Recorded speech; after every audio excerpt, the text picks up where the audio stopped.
کی جمع حزبن کہتے ہیں جماعت. الاحزاب کئی جماعتوں کا نام احزاب. یہ قرآن مجید کا یہ سورہ یہ 20 پر 1 پارے کے آخری حصے میں شروع ہوتا. یہ الاحزاب کے اصل معنی کیا ہیں کہ حضور صلی اللہ علیہ وسلم 5 سن ہجری میں کئی جماعتیں مل کر جو بنو نذیر تھے انہوں نے بدعہدی کی تھی حضور صلی اللہ علیہ وسلم سے، اس لیے ان کو مدینے سے نکال کر خیبر کے علاقے میں بھیج دیا تھا. انہوں نے دوسرے کفار کو مجمع کو جوڑ کر مسلمانوں پر حملہ کرنے کے لیے کئی جماعتیں متحد ہو کر آئی تھی مدینے پر. اس لیے اس جنگ کا نام جنگ خندق ہے، تاکہ مدینے کے اندر کوئی گروہ کفار کا داخل نہ ہو. اس لیے کئی کلومیٹر کی گڑھا کھودا گیا تھا، اس کا نام ہے خندق. آج اس کے اوپر ایک تار کا روڈ بن چکا ہے اور اس طرف 2 پہاڑ کے حصے ہیں اور اس کے بازو میں مسجد ابو بکر، مسجد عمر، چھوٹی چھوٹی مسجدیں ہیں. اس روڈ کے نیچے کھدا ہوا تھا وہ کیا ہے خندق تھا. تو لہذا اس جنگ کا نام کیا ہے جنگ احزاب رکھا گیا قرآن مجید میں، اس لیے کہ کئی جماعتیں مل کر بیک وقت مدینے پر حملہ کرنے کے لیے آئی تھی. اللہ نے ایک تیز ہوا بھیج کر ان کے خیموں کو اکھاڑ دیا اور یہ کمزور ہو گئے. تیز آندھی ہوا آ گئی، خود بخود یہ لوگ مدینے پر حملہ کرنے کے لیے آئے تھے، اللہ نے ان کو ناکام واپس کر دیا. یہ اس جنگ کی طرف اشارہ ہے الاحزاب. یہ کئی گروہوں کا ایک ساتھ مدینے پر مسلمانوں کے خلاف حملہ کرنا، اللہ کا ناکام کرنا. تو لہذا اس سورے کے اندر اللہ نے قرآن مجید میں چند صورتیں ایسی ہیں جن میں اللہ نے معاشرت کی احکام بیان فرمائے. مثلا آئلی احکام ہیں، معاشرتی احکام ہیں، میاں بیوی کس طریقے سے رہنا ہے، اپنے آپس میں کیسے رہنا، یہ سارے احکام اللہ نے کچھ صورتوں میں بیان فرمائے. ان میں سورہ نساء ہے، ایسے ہی سورۃ البقرہ ہے، سورۃ الاحزاب ہے، سورۃ النور ہے اور سورہ تحریم ہے اور اسی طریقے سے سورۃ الطلاق ہے. یہ سورتوں کے اندر اللہ نے آپس میں معاشرتی مسائل، آئلی مسائل، میاں بیوی کے مسائل، ان سارے احکام کو اللہ نے ان سورتوں میں بیان کیا. ان میں سے یہ سورہ سورۃ الاحزاب، اس کے اندر بھی اللہ نے کیا ہے دعوت کے احکام اور بھی کیا ہے آپس میں کس طریقے سے رہنا ہے وہ ساری تفصیلات اللہ نے اس میں بیان فرمائی. ان میں سے پہلی بات اللہ تعالیٰ نے یہ بتایا کہ ایمان والو کہ نبی کے گھر میں بغیر اجازت کے داخل نہ ہو. کیا صرف نبی کے گھر میں ہی کسی دوسرے کے گھر میں بغیر اجازت کے داخل ہو سکتے ہیں؟ ایک سوال پیدا ہوتا ہے. اللہ نے صرف یہاں نبی کا ذکر کیا اس لیے کہ وہ دعوت نبی کے گھر میں تھی، لیکن اللہ نے عام طور پر ایک حکم دیا سورہ نور میں کہ یا ایھا الذین آمنوا لا تدخلوا بیوتا غیر بیوتکم حتی تستانسوا وتسلموا علی اہلھا. اللہ نے فرمایا اپنے گھروں کے علاوہ کسی دوسرے کے گھر میں تم جانا ہے تو اس گھر والوں کو پہلے سلام کرو اور اجازت لو، اس کے بعد اندر جاؤ. حتی تستانسوا وتسلموا علی اہلھا، پہلے ان کو اجازت طلب کرو. اب بھائی میں فلاں آدمی کو آنا چاہتا ہوں آپ کے گھر، السلام علیکم. ایسا نہیں کہ ہم السلام علیکم سے ان کو آگاہ نہیں کرنا.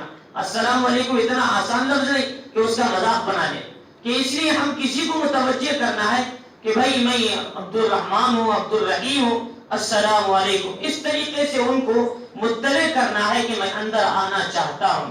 تو اللہ تعالیٰ نے عام ہر گھر کے اندر اپنے گھر کے علاوہ کسی کے گھر میں بھی جانا ہے تو فرمایا کہ پہلے اجازت لو، پھر سلام کرو گھر والوں کو. اگر اجازت ملے تو داخل ہو جاؤ، اگر اجازت نہ ملے تو گھر واپس ہو جاؤ.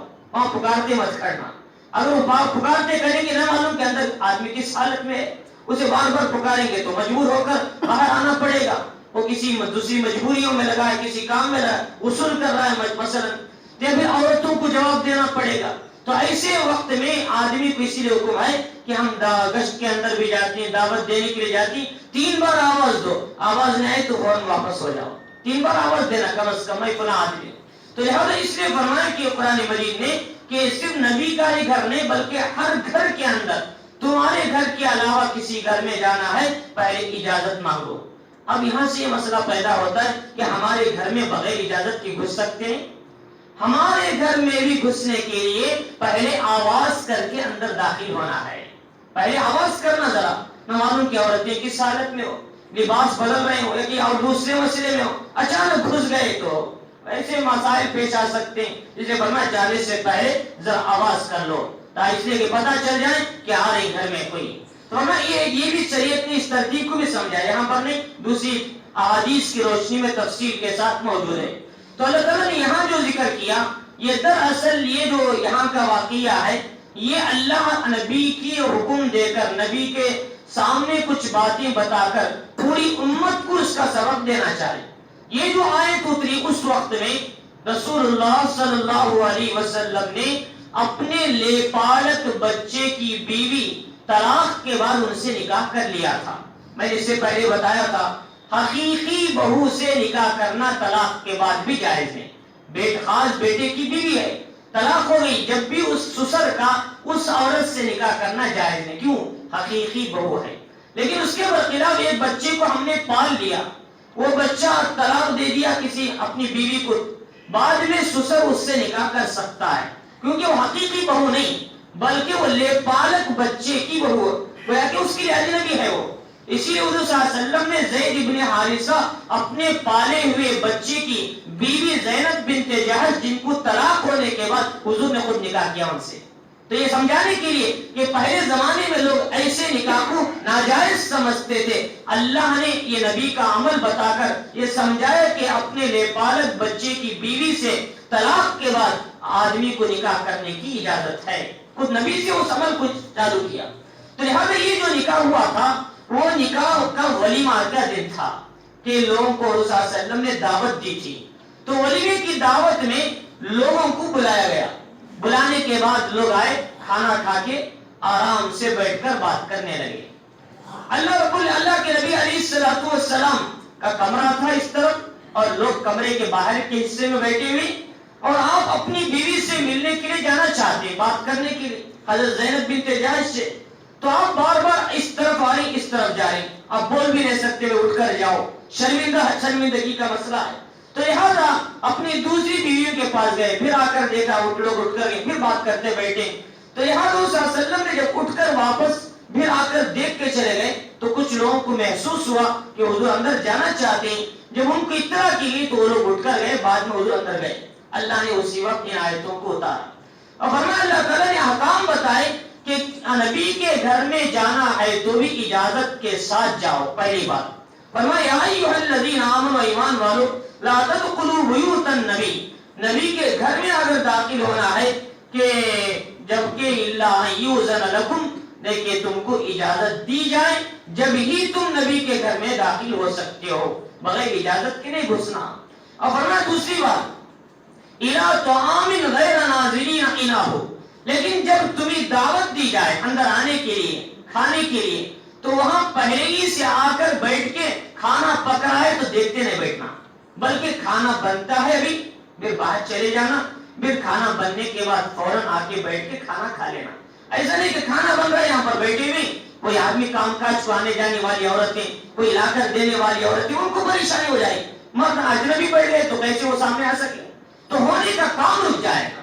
تو لہٰذا جو فرمایا اس لیے اللہ تعالیٰ نے کہ جب تم کیا ہے کھانے کے لیے بلائے جاؤ تو وہاں کھانا پک رہا ہے اس وقت وہاں مت بیٹھو، فوراً چلے جاؤ، پھر کھانا جیسے ہی تیار ہو جائے اس وقت کھانے کے لیے آ جاؤ۔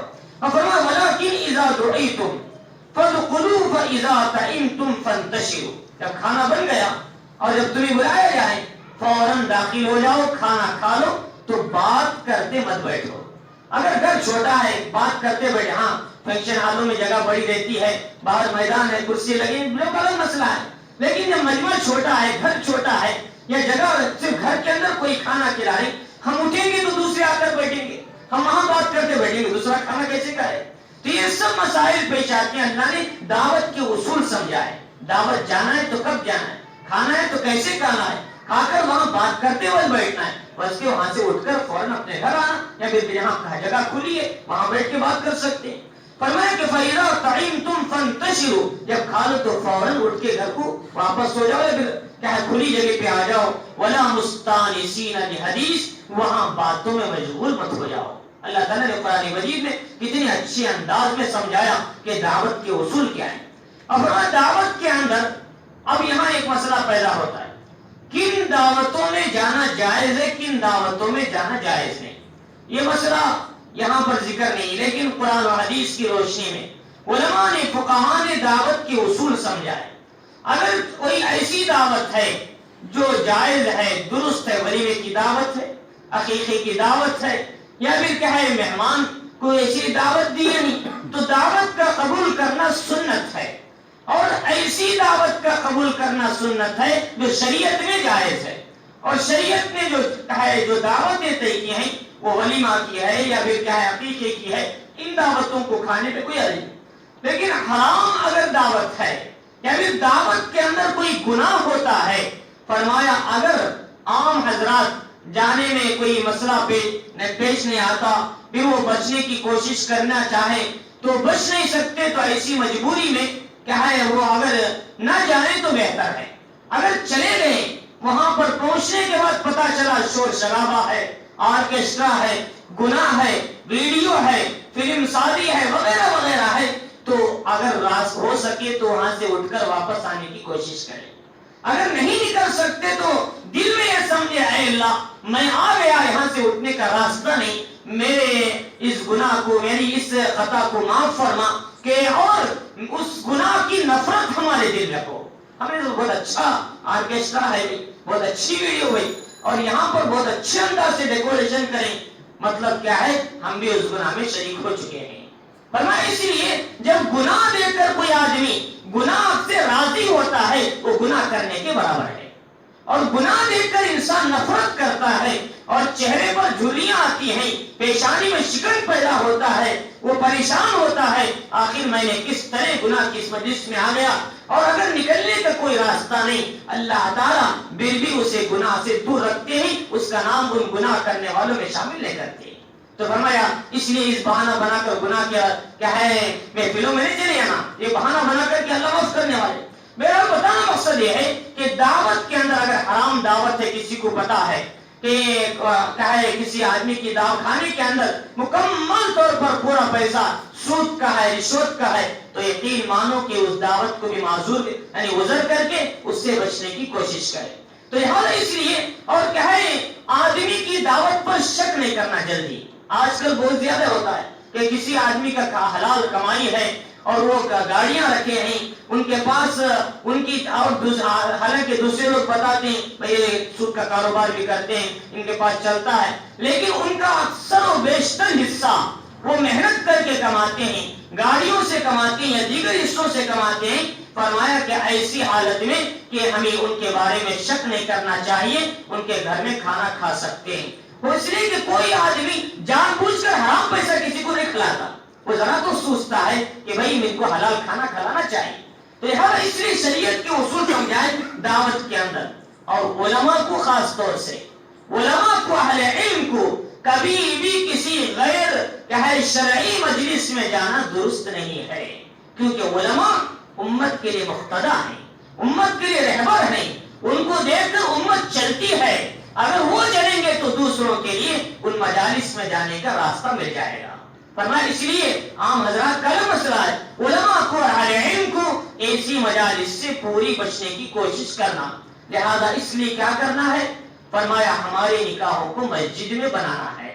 مسجد میں بنائیں گے ہمارے نکاح برکت کے ہوں گے، نبی کی دعائیں ملیں گی، اللہ کے فرشتے دعا کریں گے، رحمت کے راستے کھلیں گے. اور حضور صلی اللہ علیہ وسلم نے جو فرمایا آدم النکاح برکتن، ایسا مونا برکت والا نکاح وہ ہے جس میں خرچہ کم ہو، جب ہوگا جبکہ مسجد میں نکاح کیا جائے گا.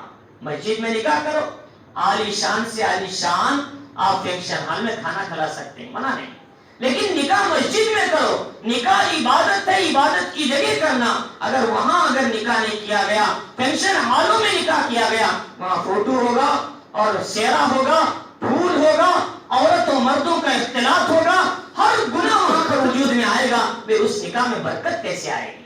فرمایا اس لیے کہ نکاح مسجد میں کیا کرو. حضور میں یہ میری بات نہیں، آلِنُوا هَذَا النِّكَاحَ وَجَعَلُوهُ فِي الْمَسَاجِدِ كَمَا رَوَاهُ التِّرْمِذِي۔ امام ترمذی رحمۃ اللہ علیہ نے اس حدیث کو اپنی کتاب میں لایا۔ حضور نے فرمایا نکاح مسجد میں کرو اور کیا ہے نکاح کا اعلان کرو، نکاح کا اعلان کرو، اس لیے کہ دو خاندانوں میں تعلق جو پیدا ہو رہا ہے وہ شریعت کے حکم سے ہو رہا ہے، یہ کوئی زنا بدکاری سے نہیں ہو رہا ہے، اس لیے اس کا اظہار کرو۔ ایک شریعت کے لحاظ سے یہ کام کیا ہے، دو خاندانوں میں تعلق ہو رہا ہے، میاں بیوی کا تعلق ہو رہا ہے، اس لیے نکاح کا اعلان بھی کرو، نکاح مسجد میں کرو، نکاح اس میں برکت ہے۔ اور دوسری بات یہاں سے یہ مسئلہ سمجھنا ہے کہ ولیمے کی دعوت کب کھلانا ہے۔ ہمارے یہاں اکثر و بیشتر نکاح اتوار کو ہوتا ہے، ولیمہ جمعرات کو کھلاتے ہیں۔ اتوار کے بعد اتوار، پیر، منگل، چہارشنبہ، جمعرات، 5 دن ہو گئے۔ نکاح کی دعوت 3 دن کے اندر کھلانا ضروری ہے۔ نکاح کے دن سے پکڑ کر اس کے بعد 2 دن، 3 دن کے اندر نکاح کی ولیمے کی دعوت کھلائیں، وہ سنت ہوگی۔ اس کے بعد اگر کھلائیں گے وہ عام دعوت بن جائے گی، سنت کا ثواب نہیں ملے گا۔ فرمایا اس لیے کہ ولیمے کی دعوت کا بھی لحاظ رکھنا ضروری ہے، اس لیے دوسروں کو بھی بتائیں مسئلہ۔ اکثر و بیشتر حضرات کو دیکھا جاتا ہے وہ نکاح 1 دن کرتے ہیں لیکن ولیمہ 4-5 دن کے بعد کرتے ہیں، یہ غلط ہے۔ ہو سکے تو آج نکاح ہوا کل صبح ہی ولیمہ کرو۔ ولیمہ کا سنت طریقہ یہ ہے میاں بیوی کے تعلق کے صحبت کے دوسرے دن کیا ہے نکاح ولیمہ کھلانا، یہ سنت ہے حضور صلی اللہ علیہ وسلم کے حکم سے۔ اور فرمایا اگر کوئی آدمی، اب یہ مسئلہ بھی ہے کہ اگر کوئی آدمی کیا ہے جس دن نکاح ہوا اسی وقت ولیمے کی دعوت کھلا سکتے ہیں یا کھلا سکتے ہیں، کوئی مسئلہ نہیں، اس لیے کہ رات گزرنا ضروری نہیں۔ حضور صلی اللہ علیہ وسلم کا نکاح حبشہ کے اندر ام حبیبہ رضی اللہ تعالیٰ عنہ سے ہوا، تو جب وہ لوگ اٹھ کر جا رہے تھے، حضرت کیا ہے جو نجاشی حبشہ تھے، اسلام لائے تھے وہ نبی کے ہاتھ پر، انہوں نے یہ کہا بھئی ولیمہ تو نکاح کی دعوت تو ہو گئی، نکاح تو ہو گیا لیکن نبیوں کی سنت کو ادا کرو۔ تمام لوگ بیٹھ گئے، وہیں پر کھانے کا انتظام کیا گیا، تمام لوگوں نے ولیمے کی دعوت کھا کے گھروں کو گئے۔ کب نکاح ہوا فوراً ولیمے کی دعوت کھلائی گئی اور حضور صلی اللہ علیہ وسلم کی یہ بات بتائی گئی، حضور نے کوئی انکار نہیں کیا، حضور نے کوئی بات نہیں کہی، ہاں یہ عمل بھی درست ہے، اس میں کوئی حرج نہیں۔ اور اس لیے فرمایا کہ نکاح کے تعلق سے، ولیمے کے تعلق سے ان مسائل کا ذہن میں رکھنا انتہائی ضروری ہے۔ تو اللہ رب العزت نے آگے بتایا کہ دیکھو ان ذالکم کان یؤذی النبی، اگر تم مجلس میں بات کرتے بیٹھو گے اور حضور صلی اللہ علیہ وسلم شاید ہو سکتا ہے اپنی بیوی سے بات کرنے کے لیے اندر جانا چاہتے ہیں، تمہارا بیٹھ گئے یا پھر جانے حضور شرم محسوس کرتے ہیں، فرمایا کہ فیستحی منکم، نبی تمہارا لحاظ کرتے ہیں، تم سے شرم محسوس کرتے ہیں، واللہ لا یستحی من الحق، اللہ حق بات بتانے میں کبھی شرماتا نہیں۔ اللہ تعالیٰ سمجھا نہیں بھائی تم یہاں بیٹھ گئے، تمہیں رسول صلی اللہ علیہ وسلم اپنی بیوی سے بات کرنا چاہتے ہیں تو جانے میں شرم محسوس کر رہے، لیکن اللہ تعالیٰ یہ نبی اس کو شرم محسوس ہو رہی ہے لیکن اللہ اچھی بات بتانے میں کبھی شرم محسوس نہیں کرتے۔ اور اس کے بعد یہ بتایا وَإِذَا سَأَلْتُمُوهُنَّ، یہ تو پہلا مسئلہ۔ دوسرا مسئلہ یہ تھا، عمر رضی اللہ تعالیٰ نے ایک مرتبہ کہا حضور صلی اللہ علیہ وسلم سے، اللہ کے نبی تمہارے گھر میں کیا ہے اجنبی لوگ آ جاتے ہیں، کوئی نئے لوگ بھی آتے ہیں دین کی بات سننے کے لیے، مناسب سمجھتا ہوں کہ تم اپنے بیویوں کو پردے کا حکم کریں۔ ابھی تک پردے کا حکم نہیں آیا تھا، تمام لوگ کیا ہے ازواج مطہرات بھی کیا ہے آمنے سامنے سے چلا پھرتی تھی، لیکن کیا ہے بات بھی ہوتی تھی لیکن پردہ نہیں تھا۔ عمر رضی اللہ تعالیٰ نے ایک دن صلی اللہ علیہ وسلم سے کوئی ایک رائے پیش کیا، اللہ نے حضرت عمر کی رائے کو بہت پسند کیا۔ فرمایا جیسے ہی عمر رضی اللہ تعالیٰ نے یہ بات بول کر بازو ہٹے تھے، اللہ نے نبی پر آیتیں اتار دی۔ فرمایا کہ وَإِذَا سَأَلْتُمُوهُنَّ مَتَاعًا فَاسْأَلُوهُنَّ مِنْ وَرَاءِ حِجَابٍ، جب نبی کی بیویوں سے تم کوئی چیز مانگنا چاہتے ہو یا کوئی چیز لینا چاہتے ہو، حضور صلی اللہ علیہ وسلم نے لانے کے لیے بھیجا، پردے کے پیچھے سے لیا کرو، پردہ کیا کرو۔ فرمایا ذالکم اطہر لقلوبکم وقلوبہم، یہ تمہارے دلوں کے لیے بھی پاکیزگی کا سبب ہے، یہ ان کے دلوں کی پاکیزگی کا بھی سبب ہے۔ شیطان سب سے پہلے گناہ کہاں ڈالتا ہے؟ چہرے سے شروع کرتا ہے۔ فرمایا چہرہ اگر بند رہے گا کسی آدمی کی نظر جلدی نہیں جائے گی، اسی لیے شریعت نے کیا حکم دیا؟ تمام چہرے کو بند کرو سوائے آنکھیں، آنکھ تھوڑی کھلی رکھو تاکہ راستہ نظر آئے۔ فرمایا اس کے پردے کا حکم ہے۔ یہ حکم بھی اللہ تعالیٰ نے قرآن مجید کی اسی سورہ کی آیتوں میں آگے بتایا اللہ تعالیٰ نے کہ یا ایھا النبی قل لازواجک وبناتک ونساء المؤمنین یدنین علیہن من جلابیبہن، اے نبی آپ اپنی بیویوں سے مومنہ عورتوں سے یہ کہہ دو کہ جب وہ باہر نکلے تو اپنے گھروں میں رہیں، اجنبی مت آ جائیں، اپنے سروں کے اوپر سے کپڑا ڈال لیا کریں. جیسے آج مکھنا ڈالتے ہیں یا پھر کیا ہے جیسے اسکارف ڈالتے ہیں، اس طریقے سے کپڑا ڈال لیا کریں. تو یہ آج کے یہاں ایسا نہیں کہ ہمارے یہاں جو اسکارف بنتا ہے، لیکن دیگر علاقوں میں باقاعدہ آج بھی یہ سنت چل رہی ہے. جہاں پردے کے علاقے یوپی ہے، بہار ہے، وہاں کی بوڑھی سی بوڑھی عورت بھی کپڑے کو ایسے نکال کر یہاں نیچے تک ڈالتی ہے اور وہ چلتی ہیں تو صرف ان کو زمین نظر آتی ہے، دوسرا کوئی مرد نظر نہیں آتا. یہ ان کے برقعے کا ترتیب ہے. تو یہاں یہ ترتیب ہونا چاہیے برقعے کے اندر. تو اللہ تعالیٰ فرمانے آگے کہ فرمایا کہ پردے کا حکم یہ تمہارے دلوں کی صفائی بھی ان کے دلوں کی صفائی بھی. اس لیے فرمایا چہرے کو چھپاؤ. چہرے کا بھی پردہ ہے اور ہاتھ کا بھی پردہ ہے، پیر کا بھی پردہ ہے، لیکن باپ کے سامنے، بیٹے کے سامنے اور بھانجوں کے سامنے اور بھتیجوں کے سامنے اور کیا ہے خسر کے سامنے، تو ان سب کے سامنے ہاتھ، چہرہ اور پیر کے جو تلوی وہاں تک وہ حصہ اگر ڈھکا نہیں تو کوئی مسئلہ نہیں، لیکن عام اجنبی مردوں کے سامنے ہاتھ کا، چہرے کا ڈھکنا بھی ضروری ہے. فرمایا شریعت کے حکم، اس حکم کا اللہ تعالیٰ آگے بیان کریں جو میں نے اردو میں بتایا. تو اللہ تعالیٰ فرمانے کی یہ اللہ تعالیٰ تمہارے دلوں کی صفائی بھی ہے ان کے دلوں کی صفائی بھی. اور فرمایا وما کان لکم ان تؤذوا رسول اللہ. تیسری بات اللہ نے آگے حکم دیا کہ یہ بات بھی درست نہیں کہ تم اللہ کے رسول کو تکلیف پہنچاؤ، اور نہ ہی یہ بات درست ہے کہ تم نبی کی بیویوں سے ان کی وفات کے بعد ان سے نکاح کر لو. لہذا حضور صلی اللہ علیہ وسلم کے زمانے میں حضور صلی اللہ علیہ وسلم کی وفات کے بعد کچھ لوگوں نے ارادہ کیا ازواج مطہرات میں سے کسی سے نکاح کر لیں. اللہ تعالیٰ نے فوراً آیتوں کو اتارا کہ ابھی نبی پاک علیہ السلام زندہ ہیں. اس وقت میں ان کا ارادہ ہوا کہ میں نبی کی بیویوں سے نکاح کر لوں، نبی کے بعد کسی کا ارادہ ہو گیا تو اللہ نے فوراً آیتیں اتاری. اس آیت کو اتارا، اس میں فرمایا کہ دیکھو خبردار، نبی کی بیویاں تمہاری مائیں ہیں، تمہیں علم ملا ہے، حدیث ملی ہے، شریعت ملی ہے، صبح سے شام تک کا عمل ملا ہے، تم اپنی ماں سے نکاح کیسے کر سکتے ہو؟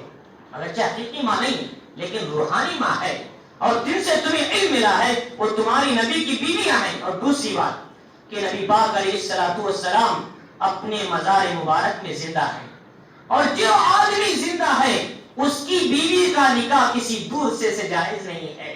اور رسول صلی اللہ علیہ وسلم تو قبر میں زندہ ہیں، آپ کو حیات برزخ ملی ہے، آپ کے جسم کو بالکل صحیح سالم اللہ نے رکھا ہے، اور آپ سنتے ہیں، آپ کیا ہے ان کا جواب دیتے ہیں. اس لیے حدیث شریف میں آتا ہے رسول اللہ صلی اللہ علیہ وسلم نے فرمایا جو آدمی جمعہ کے دن درود شریف مجھ پر پڑھتا ہے یا روزانہ درود شریف پڑھ کے مجھ پر بخشتا ہے، وہ کیا ہے فرشتہ متعین ہے لا کر مجھ تک وہ درود پہنچاتا ہے، میں ان کا جواب دیتا ہوں اور ان کے لیے دعائے رحمت کرتا ہوں.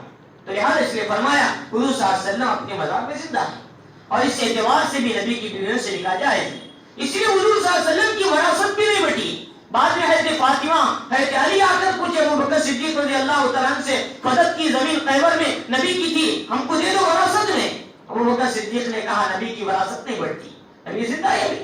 اور دوسری بات یہ ہے کہ نبی پاک علیہ السلام نے یہ وصیت کیا تھا میں جو میری وراثت کچھ ملی، میری وراثت قرآن و سنت ہے، اور قرآن و سنت کی تھوڑی وراثت بانٹیں گے، قرآن و سنت جو سیکھتا ہے اس کی وراثت ہے.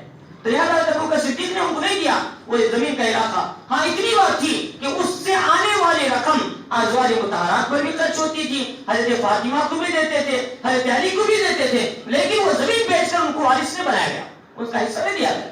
تو میرے حال بتایا گیا کہ اس کے اندر حضور صلی اللہ علیہ وسلم کی بیویاں امت کی مائیں ہیں. ان حضور صلی اللہ علیہ وسلم کی وفات کے بعد بھی نبی کے ان بیویوں سے کسی امت کو نکاح کرنا جائز نہیں. اسی لیے قرآن مجید نے اسی سورت کے شروع میں پارہ نمبر 21 کے آخر میں بتایا اللہ رب العزت نے کہ النبی اولا بالمؤمنین من انفسهم وازواجه امہاتهم، نبی مومنوں کے ان کی جانوں سے بھی زیادہ حق رکھتے ہیں، اور نبی کی بیویاں امت کی مائیں ہیں، اور امت کی ماؤں سے کیسے نکاح ہو سکتا ہے امت کا؟ تو لہٰذا اس نے فرمایا کہ یہ مسئلہ اللہ نے یہاں سمجھایا، اگر نہ سمجھاتے تو آج کیا ہوتا؟ امت کی ماں نبی کی بیویوں کے ساتھ کیا مذاق ہوتا؟ اللہ نے نبی کی بیویوں کو پاک بنایا، مقدس بنایا، اور ان کو چنا، ان کو منتخب کیا. اس لیے نبی 3-3